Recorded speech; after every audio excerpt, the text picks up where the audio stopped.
Alright, so for these two examples, we have fractions that look like this. Think to yourself, what kind of fractions have a larger numerator than a denominator? That's right, we have improper fractions here. So what are we going to do when we have improper fractions? Well, we can't leave them looking like that. We have to simplify them also. The difference is we will have a whole number in front of that simplified fraction piece. So I'm going to work through these two fractions with you, and if you're following along, then you will probably see these later in the assignment, so you'll already have them done. You can just go back and look at your notes. So when I look at the fraction 49 over 21, that means 49 divided by the number 21. So I'm going to write that out. 49 divided by 21.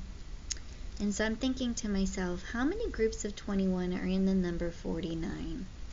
So that would be 2, because 2 groups of 21 would be 42. Now when I subtract, I take 9 minus 2 and I get 7. It's this leftover amount that we make a fraction with. So the 7 becomes my numerator and 21 becomes my denominator. So we have 2 wholes and 7 over 21. Let me write that out. Now the problem is 7 and 21 are relatable. So 7/21 can be simplified again. So if I get out my factor book and I think about how are 7 and 21 related, I can say, well, we can divide the top number by 7 and the bottom number by 7. And then we will get a simplified fraction of 1/3. Now, remember your whole number. Your whole number is 2, so the total answer is 2 and 1/3. Let's go ahead and try that again with 64 over 16. That means 64 divided by the number 16. So I'm going to build a little house. In my house, we're going to put our numerator 64. We're going to divide by the number 16.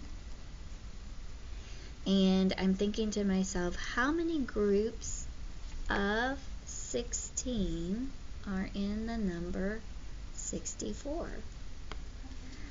Well, let's see what 4 would give you. What is 16 times 4? Because I don't happen to know that off the top of my head. That will give me, well, looky there, it gives me 64.